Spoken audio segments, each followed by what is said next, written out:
and it is We are back. episode 2, 3. I don't want to 2 get to the wrong 3. fingers up. Yep. And I can actually hear you. Yes, very nice. Joe, we had a little technical difficulty last week. But we did. It is muddled through episode 223 of the Metal Roundtable. I am Metal Rob, and with me, as always, right down there is the great Carcass John. And even though he's been around for like 1 billion years with us now, he's still the new guy to us. The great Scott Waters is here. Thank you. But before we get to Carcass's pick of the week in just 1 second, I want to let you know this is a rare treat for us because we have the great Joe. Is it Altier? Altier, yes. Altier, the great Joe Altier from Brand New Sin and Elephant Mountain. And the reason that Scott and I are so stoked to have this, not that Carcass is not excited, but Scott and I are especially excited because we just worked on 3 reissues for Brand New Sin featuring Joe on vocals. So we're going to get into all of that. But before we do, let's have Carcass pick of the week. Okay, no shout outs? I got No nothing. shout outs. I've gotten back to the unreadable shirt too, but this one's kind of a layup. So if you want to take a stab at it. Hang on. Harvester? No. Yeah, Harvested? No. Harvested. Yep. Harvested. How about that? Harvested. Okay. It's a long Hollow running Sticks logo. It's a long running joke, Joe, that we somehow I try to find the most extreme pile of sticks shirt that I can, and now it's become a shtick, and I've got to come up with. These guys are from the Denver area, and they're just a killer death metal band. So, all right, pick of the week. What we do on the show is every week I give a rock pick of the week and a metal pick of the week that I think every collector, metalhead, et cetera, music honk should have in their collection. So my first pick of the week for this week in the rock division is Montrose. Montrose. Paper Money. Paper Money. Now, the first album is pretty cool, and I really love it, but this thing has a different kind of heavy, and it almost has some heavy metal elements to it, and I really dig it. So Montrose Paper Money, you should be able to find this in the cutout bins for anywhere from $8 to $10, and it is really, really good. You're going to love it. This is, let's see, how old was Sammy when he did this? 18, 19 years old, maybe 20? Talk about vocal has been around for a long time. But anyway, this thing is a definite. I don't know that it goes to the island, but it just might. If we can expand our island records from 20 to 30, it may just end up on the island. Nice. All right, here's my metal pick of the week. I'm going to keep it right here, local in Dallas, Fort Worth. Nice. Gamma Side, Victim of Science. Yes. And I know Scott really likes this thing because they worked on it too and revised a couple things and bumped up the sound. And this thing is just killer start to finish. There's all killer, no filler. And I know all these guys, all these dudes are in a band like the Governor Rick Perry. He's in Iron Jaw now. Was in War Beast. Scott Shelby gave a little bit of interesting news. He's going to reincarnate and resurrect War Beast as soon as they find someone to replace Bruce Corbett, which I don't know how you do that, but somehow they're going to maintain his legacy and keep the War Beast thing going. But anyway, Gamma Side, Victims of Science. This thing, I used to drive up from Houston to see Gamma Side, and I ended up discovering a lot of other killer bands. And back in the 88 to 92 era of metal, it was really hopping up here in Dallas. So once again, rock pick, Montrose, Paper Money, and the metal pick, Gamma Side, Victim of Science. Tony. Oh, what, do you think I'm going to say Osric Tentacles? Jeez. Every damn Joe, episode. Have you ever heard Osric Tentacles? No. They are a superb, and I mean superb, progressive rock band from the UK. They've been around since the 80s. They've got like freaking 50 albums out. Yeah, at least. Fantastic progressive rock. I love that there's, after all these years and you think you've heard it all, and then all of a sudden you're just like, where did this band come from? That's the beauty of the internet, It's like you can go down rabbit holes and discover bands that have been around for 10,000 years, you know? No doubt. Yep. Well, and Osric's, like I said, they've been around a long time, and they're an acquired taste. I know Rob is a closet Osric's fan because he just doesn't want to admit it because he loves giving me grief about it. In fact, what was it? They're 3 great. weeks ago? 3 weeks ago, I forgot to mention it, and you stood over me like Muhammad Ali and Joe Louis with that just across your chest, saying, you broke the streak. But anyway. Here we are, and you might check them out. I'd be happy to send some stuff to you or send you a link. But No, definitely. I would love to. That, and I don't know if I've ever really sat down and listened to that second Montrose record. So, oh man, it is a definite. It's a little more polished and a little heavier than the first album. You know, the first album, Ronnie did all the guitar work, and on this album, Sammy joins in, and so it's a thicker sound. It's a layered guitar sound.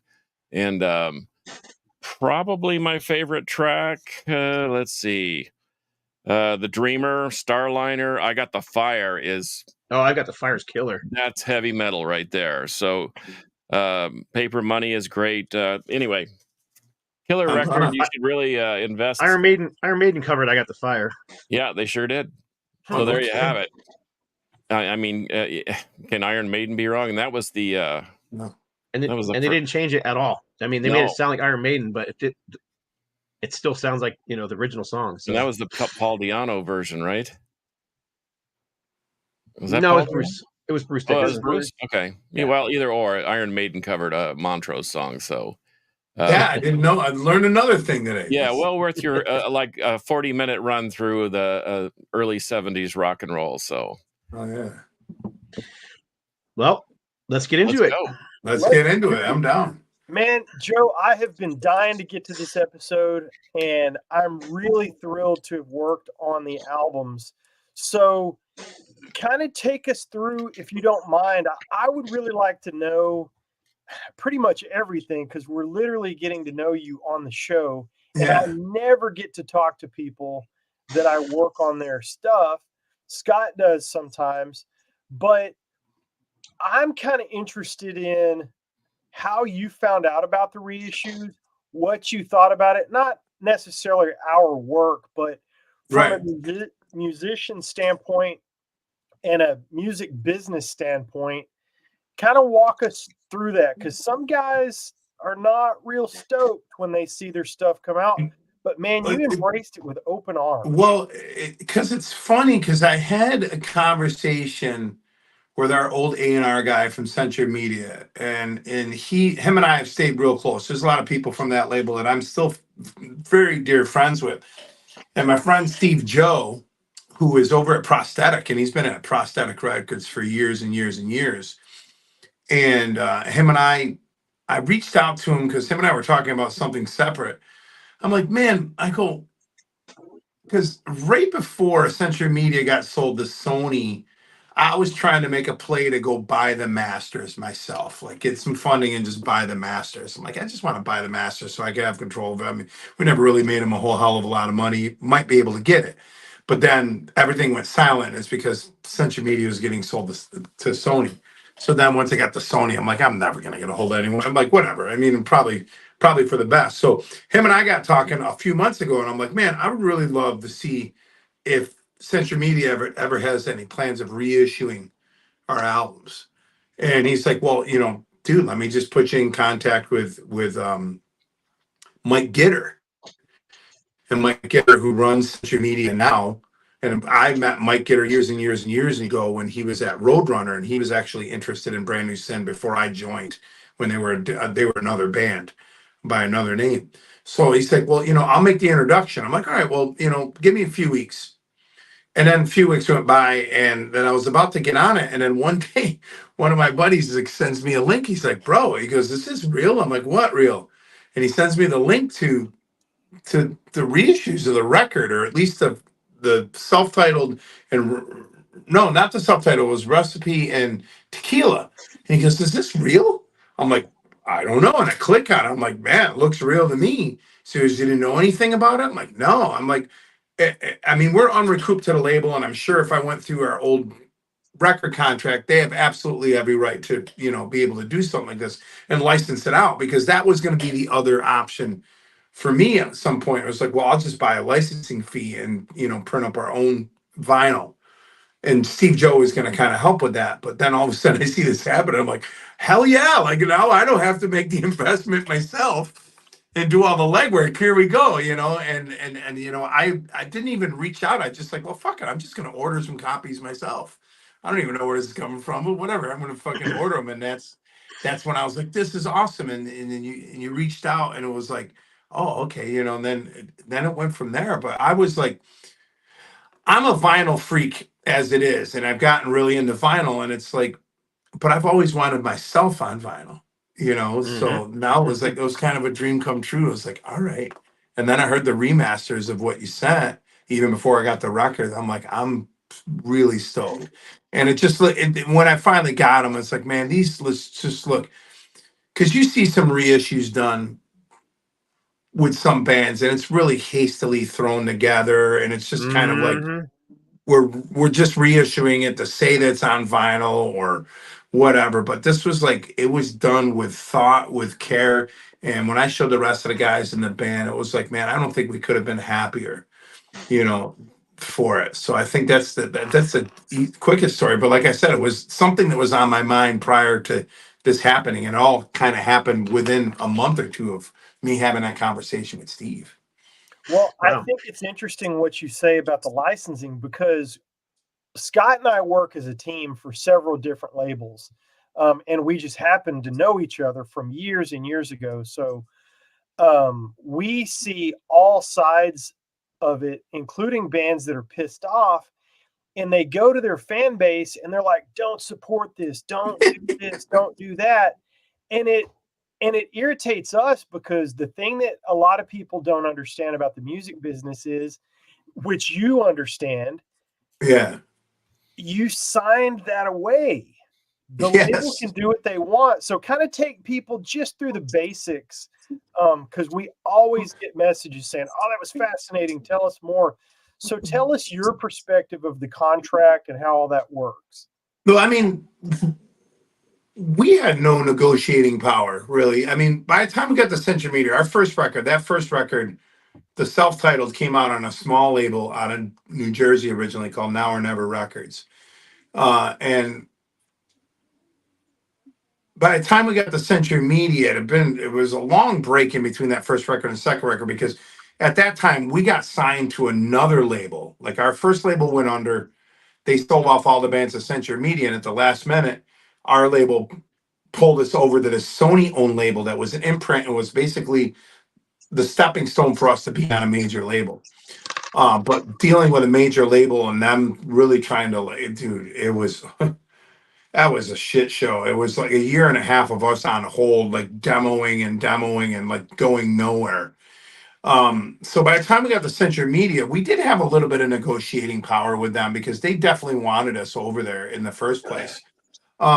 But I mean, not enough where we're going to be able to make demands, like we got a decent budget to do the record and a little bit of an advance and stuff like that, which was at that time in 2004 when we were negotiating that deal. That was very difficult to get, because at that time the business was like folding in on itself at that point. And people don't remember that was still there was no such thing as Spotify. iTunes didn't exist. There wasn't any of that. It was the Wild West. They were still trying to figure out how to fucking make money. So if you were signing a deal at that time, you were going to have to go at with a grain of salt, being like, we don't know what the fuck's going to happen. So the record labels are protecting themselves as much as they can on any of their investments, and I don't think, I mean, record deals 30, 40 pages long. And trying to read through them is like any legal contract, even if you're fucking signing a deal to be a, whatever at a Walmart or whatnot, like, it's going to be legalese that doesn't make any sense to you. But we had a really good lawyer, and him and I, like, my guys didn't pay attention, I don't think, and I could love them, and if they see this, they will all agree with me. I was the one who was like, all right, well, explain this to me. And basically, it did say, as long as we were going to be really unrecouped, we're going to be signing away the fact that they could do any kind of reissues, any kind of remasters, any kind of greatest hits packages, any kind of the packaging like that. They had the absolute right to do that without without our say. That was something that was originally, and any band that says they don't have that in their deal, they should really go look at their deal, because I mean that's pretty standard practice for a record label to do that. And at that time, you were still signing like a 5 record deal, which basically encasing you for a long, long time. So I mean, yeah, I knew that existed there, and you're fine with that. I mean, what kind of negotiating power you have? We hadn't sold any real records. We hadn't made anybody any money. So it's like it's either that or we're not getting a deal at all. So you have to take those things, and those things can be construed as taken advantage of. But at the same time, you fucking signed it, and you knew right Yeah. away. And if you're the right lawyer, they're going to tell you this. But those are the things that you have to concede to be able to get on to these labels. At least then, I So- don't know what it's like nowadays. And I don't wanna- It's different now, but you're 100% correct. I mean, I know a band that had 5 or 6 labels back in the 80s. With, I don't know, a better word, wooing them. They had literally 5 contracts to choose from Yeah. some major labels, and they were upset because they were basically signing away their music, and so they decided, well, we're not going to do any of this. We're going to go on our own. And like, okay, well, they went on their own, but now nobody knows who they are. They went nowhere. They did nothing. They stayed an underground band, and nobody cared. So you basically have to choose. I mean, same thing happened with my band. We were back in 1993. We were offered a record, our first record deal. We had a lawyer look at it, and our lawyer turned around and read it through it and gave it back to us. He goes, "If you guys sign this, you're nuts." And we're like, "Why is that?" He goes, "They're basically saying you have to record at their studio with their producers, charging you whatever they want to charge you per hour for the studio, and you were on the hook for all that money with your album sales. And at the very end of the contract, it states if they don't like the record, they don't have to put it out, but you're still liable to pay the money back." So we didn't sign that record deal. Well, how do you do that? They're gonna fucking send a collector? Like, yeah, that's a horrible deal. But those, Right. dude, you know how many people sign those deals? Like, at least A lot. Uh-huh. Yeah, Well, at least probably everybody. Yeah, and that's what. Well, I mean, that's what I mean, if you want to jump ahead now, where all these bands are like, well, we had 5 million streams on Spotify and we made 10 cents. I'm like, well, you should probably go back and look at your fucking record deal, because if I personally, as a solo independent artist, had 5 million streams on Spotify, I would be fucking rolling in it. I mean, I wouldn't be a millionaire, but I would have substantial amount of money. So With the number that equates 5 million streams as an independent artist, owning all of the rights to your music, the masters and everything else. That's $30,000, $40,000, $50,000. yeah. That's Well, let me interject something, only because now I'm really super curious. So maybe unlike the sports biz, where a guy signs a 5-year contract, his 3rd year he's just blowing up the league and he's like the best player or whatever, and he just said, "Hey, look, I'm not coming to camp unless you renegotiate." And is there any chance of that in the music business? Like, Yeah, you got a 5-record absolutely. deal and you're selling 1 million, you're going 500,000 every release. Yeah, I mean, I absolutely think there is, and that really comes down to making sure that you have the right manager and a really good lawyer to be able to Okay. strong arm them. But at the same time, the label could really fight back, and I don't know if you ever seen there was a documentary called, it was the 30 Seconds to Mars documentary. And I can't remember the exact name of it. And this happened in, like, I don't know, 2010, 2011, where at that time, 30 Seconds to Mars had fucking blown up, and they had sold millions of records. They had headlining festivals. That was really when they were, probably their biggest. And they were like, we're not going to record another fucking record. We need to renegotiate this.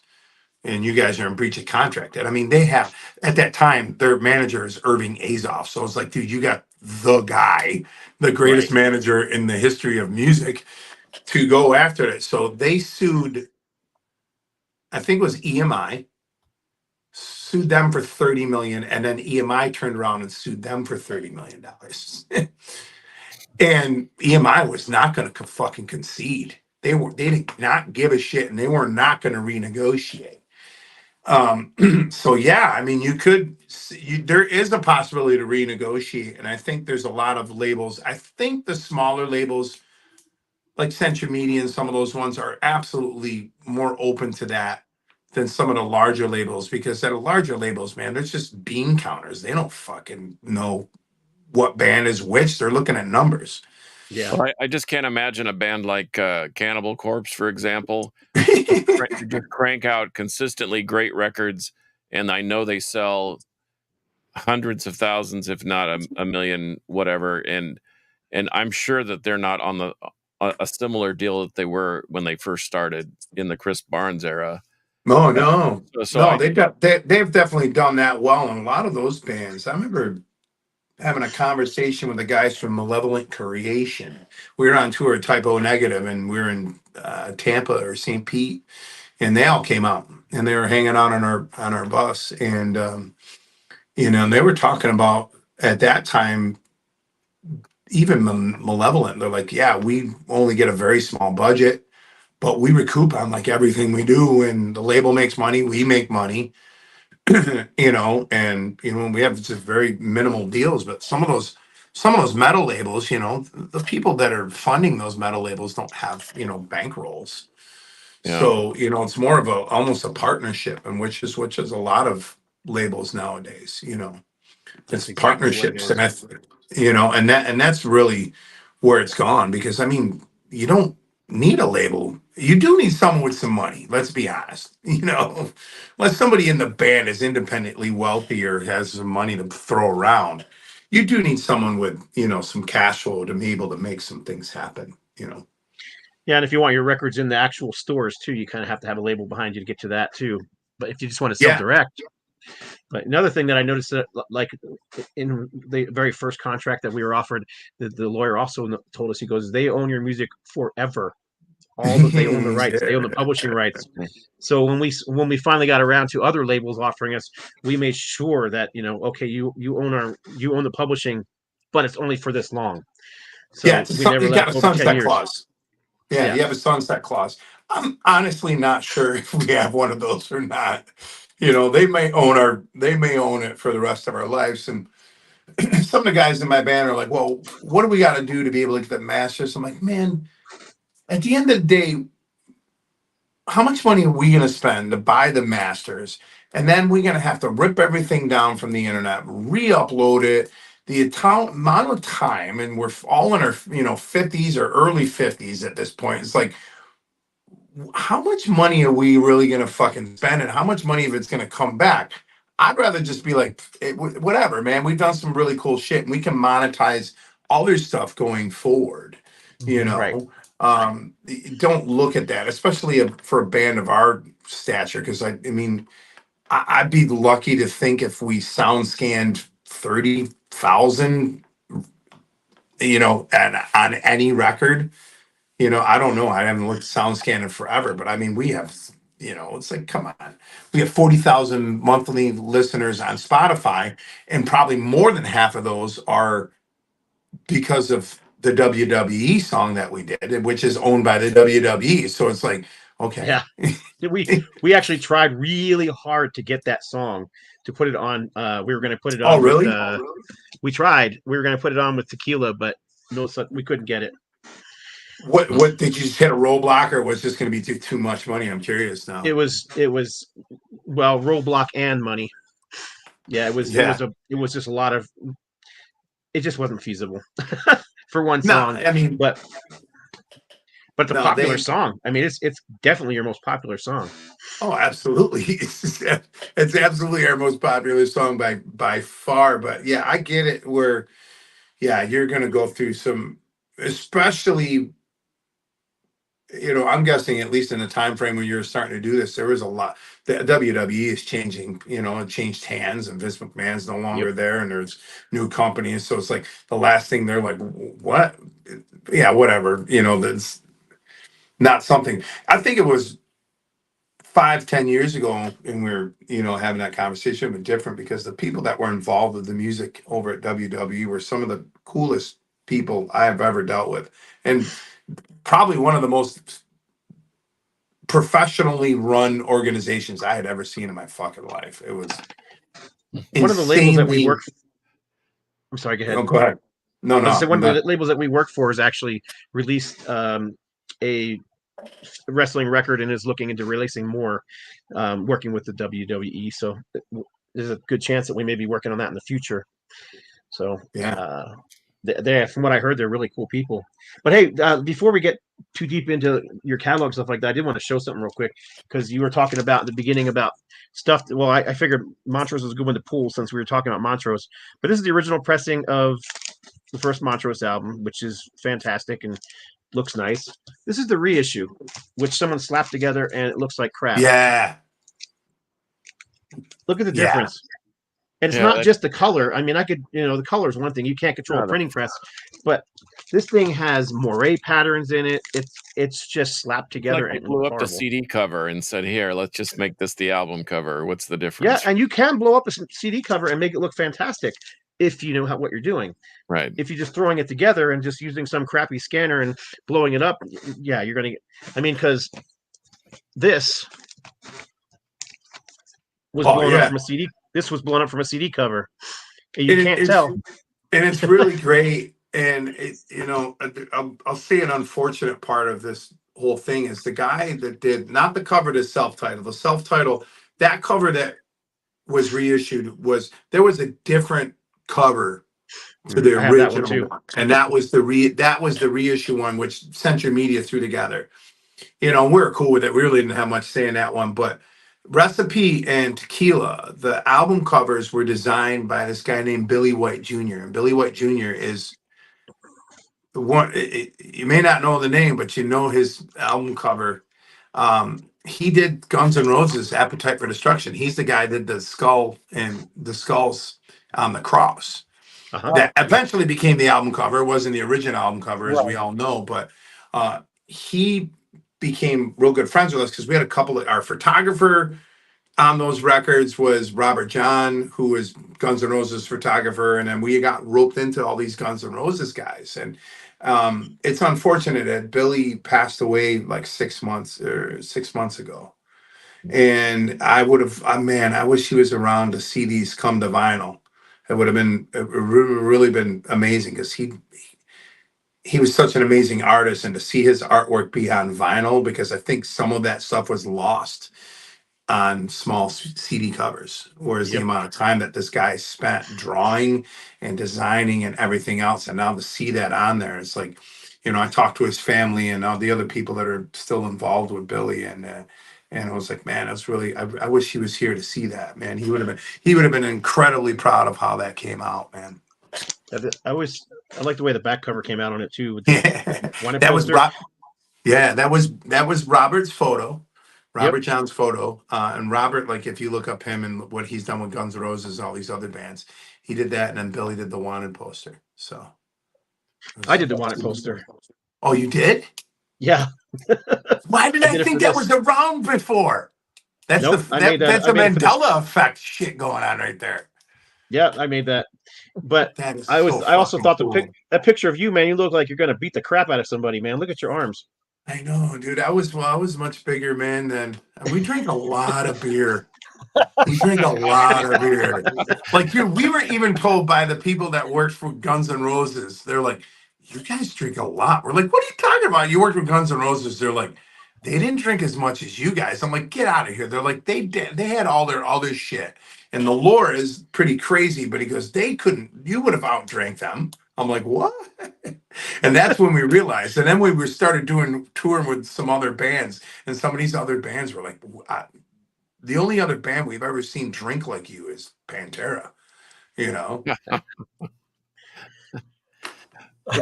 have quite a few people in here. If you guys who are watching and leaving comments, if you have any questions for Joe, put them in here. Yeah. And we'll put them on the Well, Joe. I have two, just based on what I've been Go for it. reading. Number one, Yeah. Joe, we have a lot of people that are.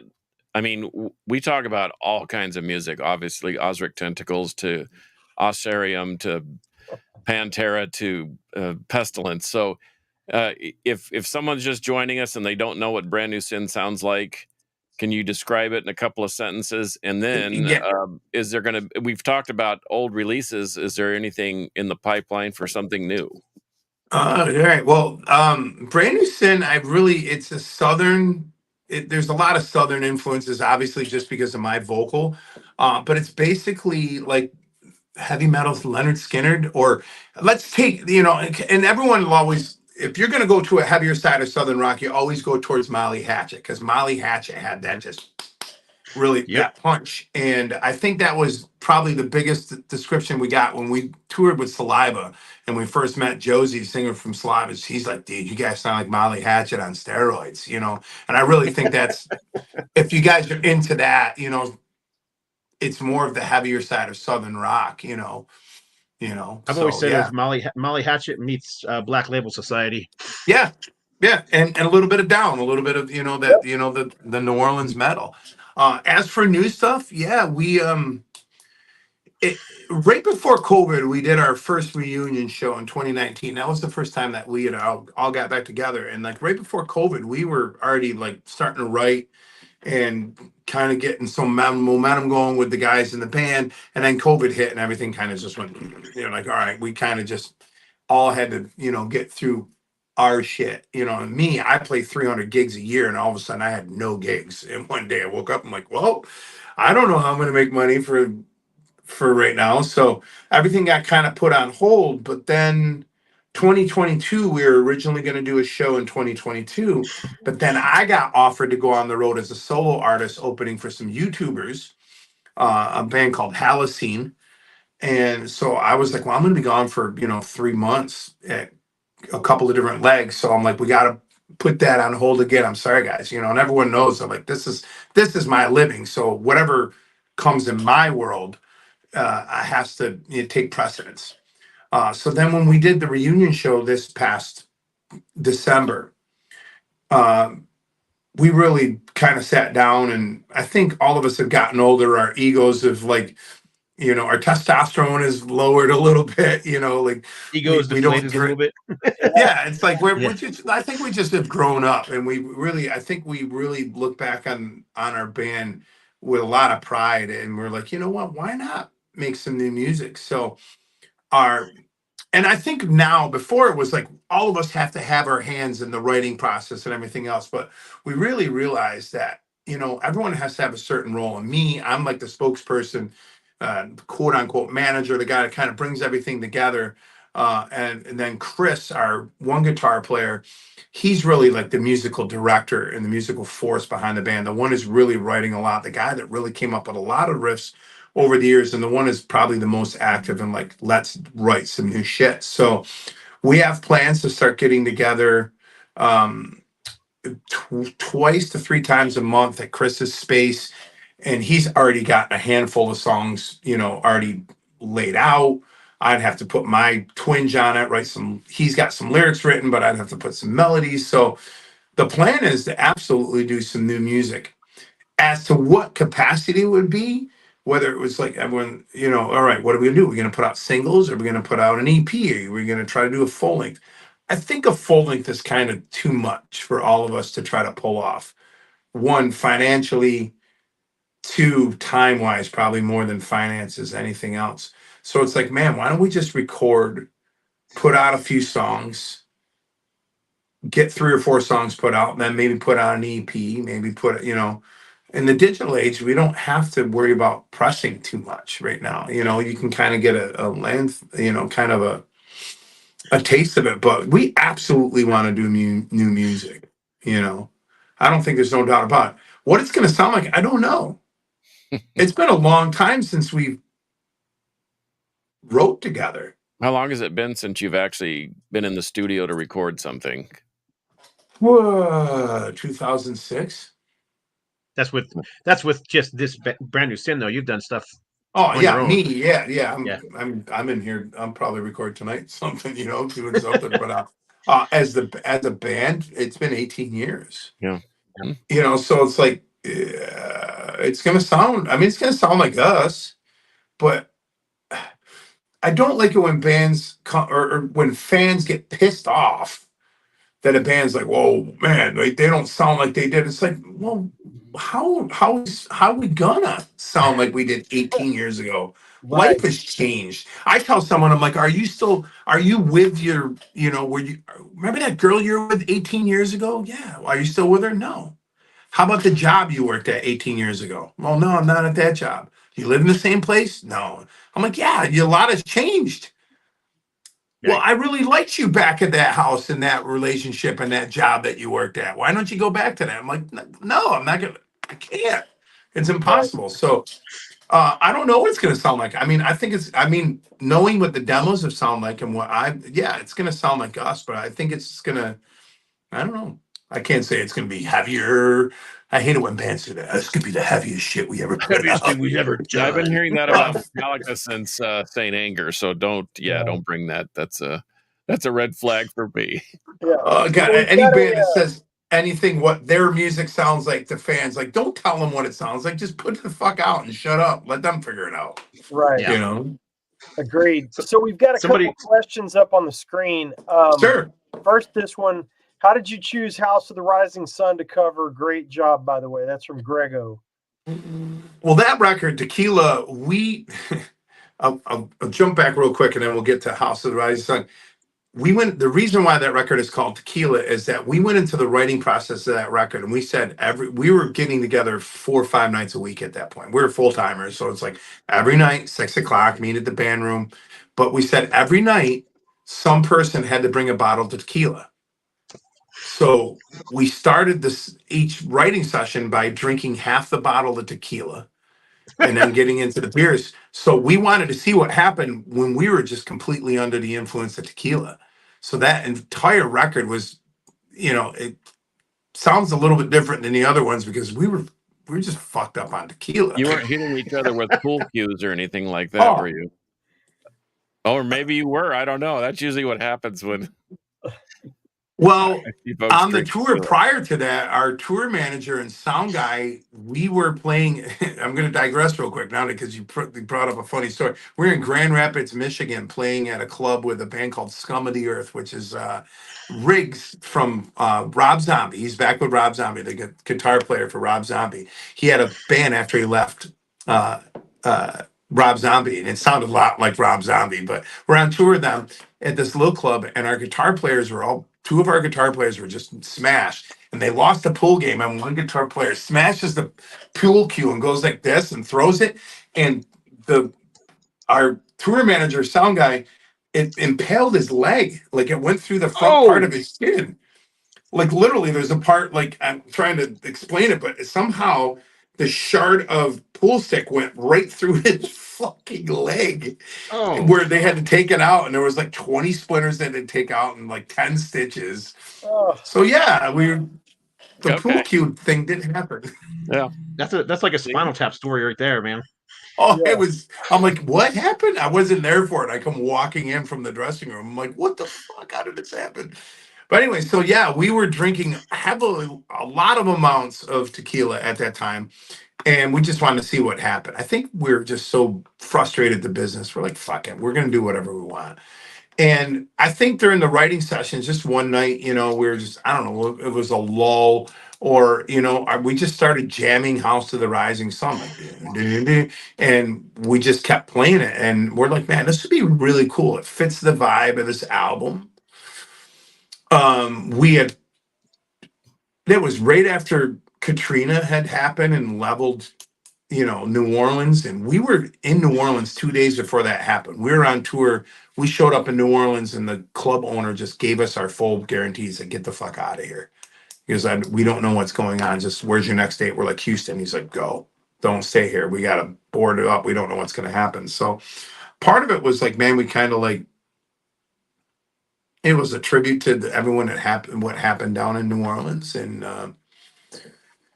it just fit the vibe more than anything. We had so much fun playing that song. So much fun. And there's another thing. We had Joey Z from Life Agony produce that record, and he plays the final solo on that album, on that song. So we're like, dude, you're a great guitar player. Play on that. So that last solo you hear before it goes into the marching part that takes out the end is Joey Z playing the lead on that. That's cool. Yeah. We've got another question or two here. How Yeah. about what's up in the background with all your CDs? Is that your band? Yeah. I think it's showing most of them. There's some more over here. Let's try to get a full shot of the wall. So let me move my microphone a little bit. But yeah, they're not in any order. I think just put them up one day. But it's the Brand New Sin albums, Elephant Mountain, Just Joe, my solo stuff, and then a bunch of different compilations. Like they're easy to take off. Like this one was a Century Media compilation that they put out. Oh yeah. Called the Covering the 20 Years of Extreme. So all of us on the current roster at that time had to pick someone from the old roster and cover them. So we had covered, we originally wanted to do an Only Living Witness song. But Shadows Fall had already done it. And they're like, well, you can't pick Only Living Witness. What about Iced Earth? So we did Iced Earth watching over me. Wow. Wow. I gotta hear that. It's really rare. It's very hard to find that anywhere online, even on YouTube. There's no version of it up on YouTube. But that album is the only place that you can find us doing "Watching Over Me" by that. But then we also have What's the name of that compilation? Covering 20 Years of Extremes, because it was the 20th anniversary of Century Media.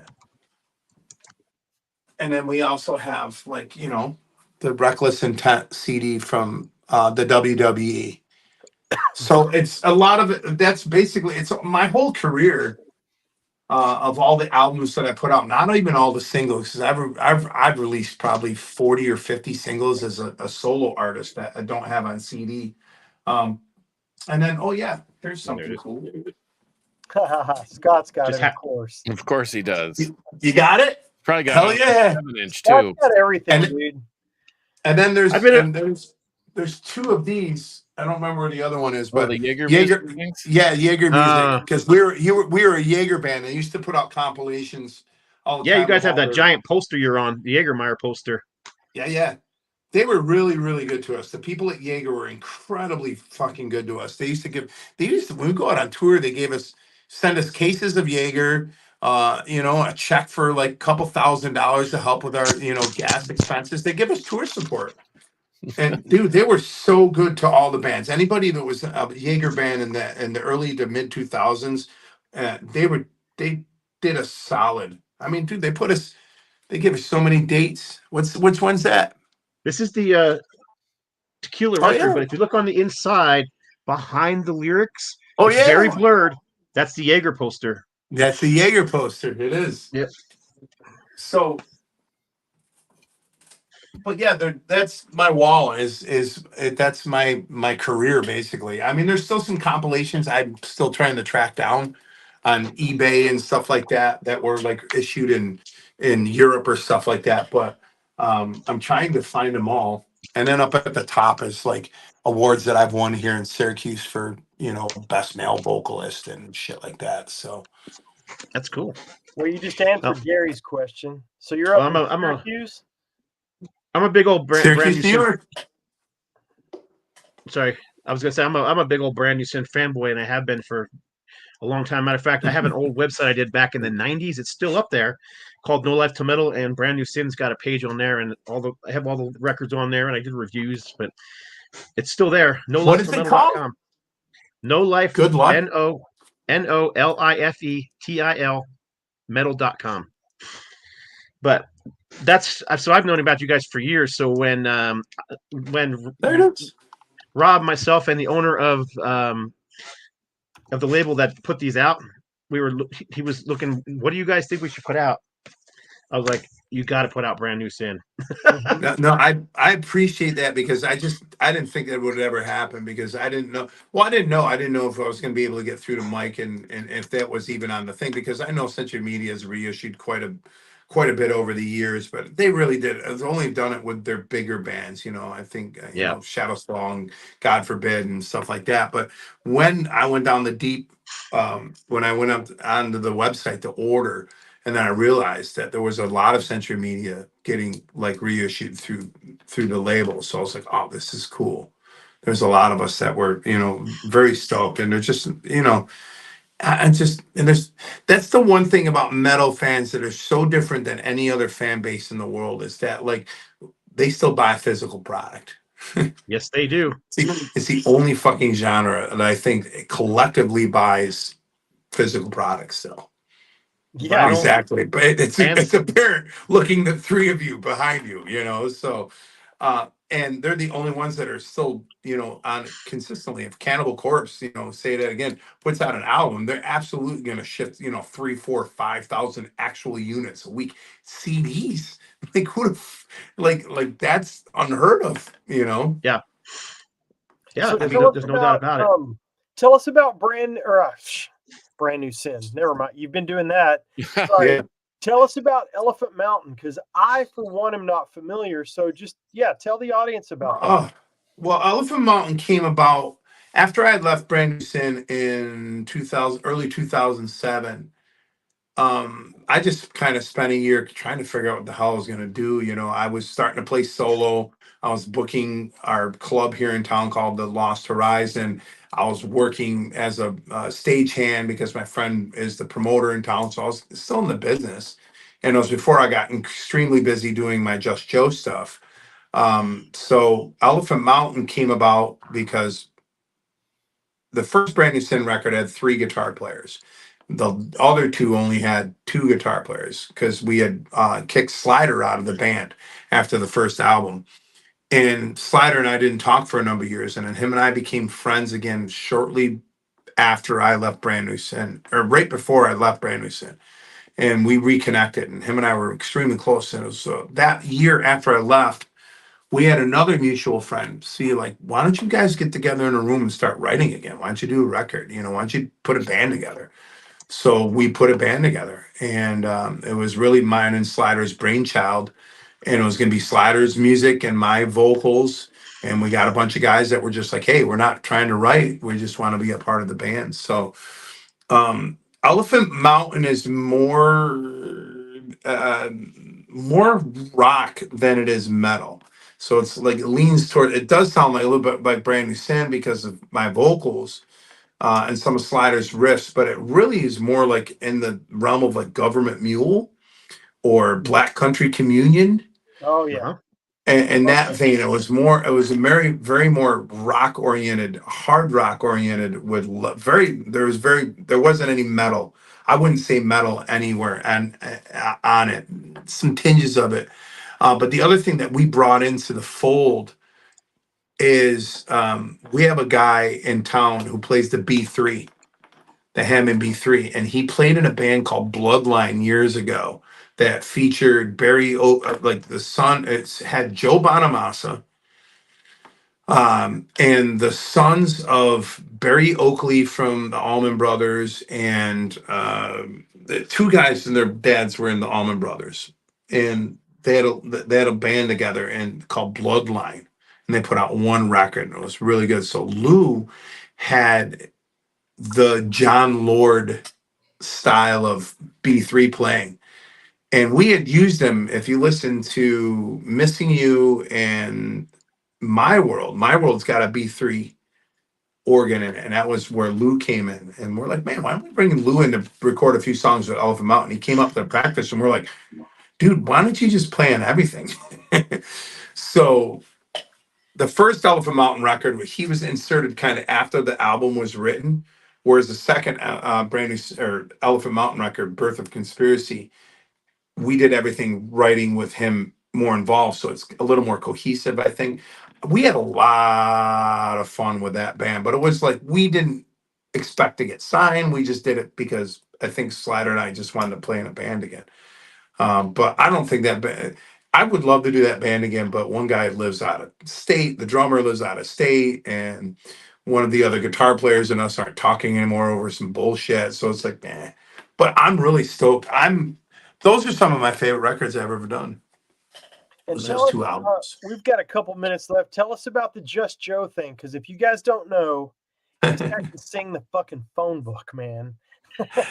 Yeah, Well, so I mean, you all need to sub him on YouTube and Facebook, because almost every day I see a new song. You singing a new yeah, song. and So and there's I got a 250,000 followers on TikTok too. So it's like it's crazy. So really short. Just Joe started as my way to make money when we weren't on the road with Brand New Sin. We would come home and then we're like, all right, we're home for 3 weeks, or we're home for 2 months, or we're home for undetermined amount of time. And everyone else would be like, yeah, we got to go mow lawns or go get a day job for a little bit, or do whatever. I'm like, I don't want to wake up in the morning and do fucking anything. So I'm looking around town, I'm seeing all these guys playing in bars, playing acoustic, and I'm like, dude, I can fucking do this shit. I already know like 300 or 400 songs. So I started booking myself doing that. So it was my way to like make money. And then that kind of really took off around here, to the point where, that was 2003 when I started doing that. And by the time I left Brand New Sin, it became my full-time job. And right up prior to COVID, I was playing, I think my 1 year right prior to COVID, I played 330 gigs that year. wow. So, and I know about 5,000 songs at the drop of a hat. So I can go from Frank Sinatra to Slayer, piano versions of that, and everything and everything in between. So I've really made myself marketable. Like, hey, you can have me you can see me in the afternoon at a wedding playing a cocktail hour, and then going that night to play like a piano bar situation, or I'm playing a dingy club and they just want to hear heavy metal covers all night on the piano, or I'm going to play a bar mitzvah or a funeral. I played retirement communities all the time, and I just play oldies, from the 50s and 60s. So I've made Nice. myself super marketable doing that. And luckily I have the ability with my voice to be able to like kind of cover a lot of different genres.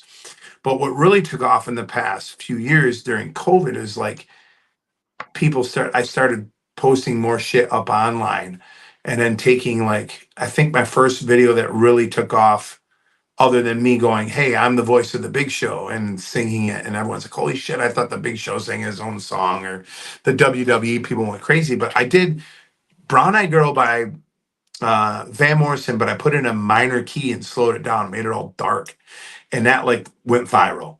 And then I did Skid Row, I Remember You, as like a country ballad, and that went viral. And then I did White Snake's Here I Go Again as like a country ballad, and that went like super viral. That had like 4 million views.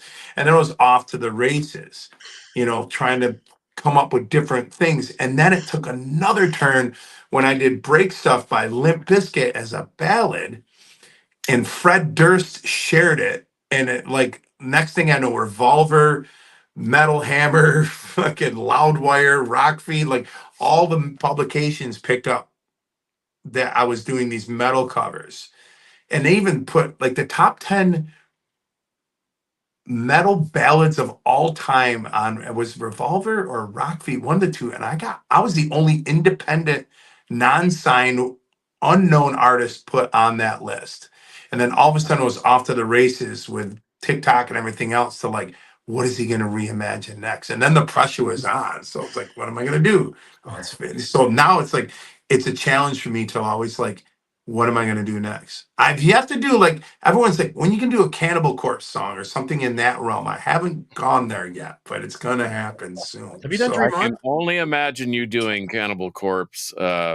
I don't know, mummified in barbed wire, or force fed broken glass, or yeah, like, which one would I do? I mean, obviously, the obvious would be like, are you going to do Hammer Smashed Face? of Like, course is you that, would. but I mean, but I don't think it really matters to the people that don't know who Cannibal Corpse is, but I would much rather put it out to the people that are like really Cannibal Corpse fans and be like, dude, I would love to hear this one as, as a ballad or done on the piano, sung, so but I mean, if you guys ever get a bug up your ass, throw it my way on a DM and be like, listen, I think this, like, I'm always up for that, because that's now become kind of my thing, is to reimagine tunes that people didn't think would happen. That's awesome. So where can people get the Elephant Mountain music? The Brand New Sin stuff, you can find it.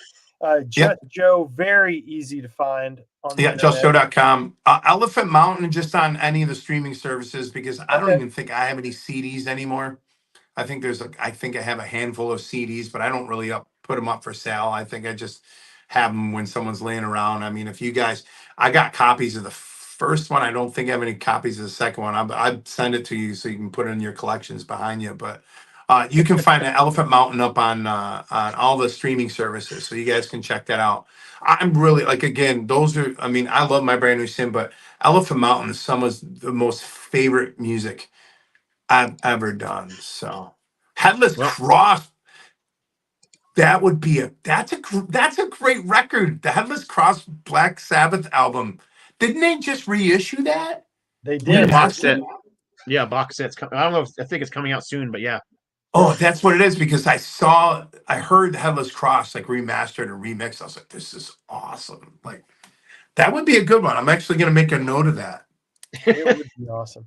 Well, I want to let everybody know before we get out of here, you can follow me on Instagram at Metal Robs Records or TikTok by the same, where I will wear you down with shit that I'm selling in my record store. You can follow Scott.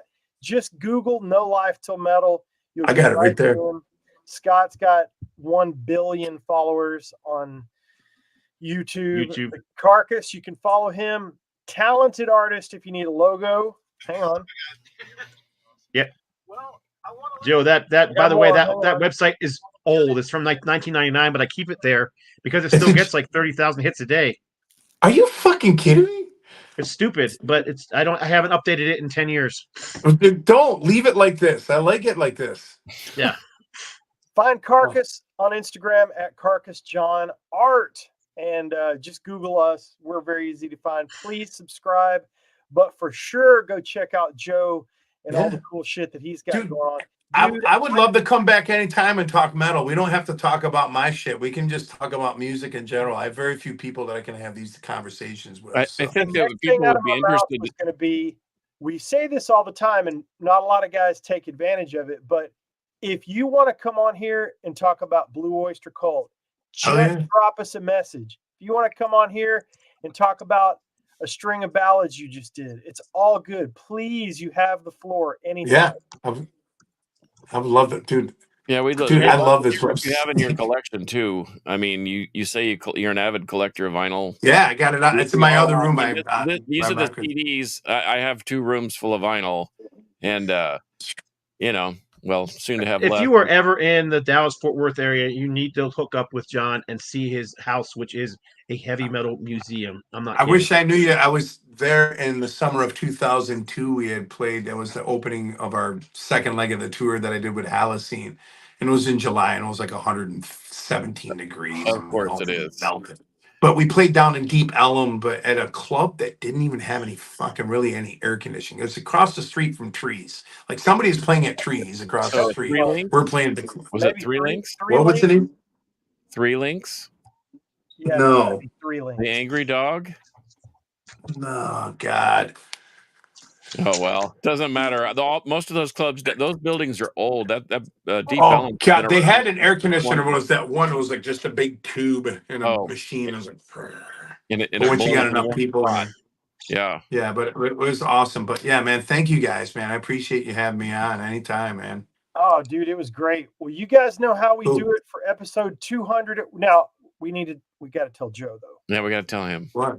We throw metal horns at the end, and we say metal will prevail. Are you ready for all right. All right. All right, for episode 223 of the Metal Round Table. Until next time, metal will prevail. Now for some production. Oh, that's badass. Oh, nice. Who did that? That was cool. That was awesome. All right, later, guys. Thank you. Yeah, man. See ya. Yeah. Later.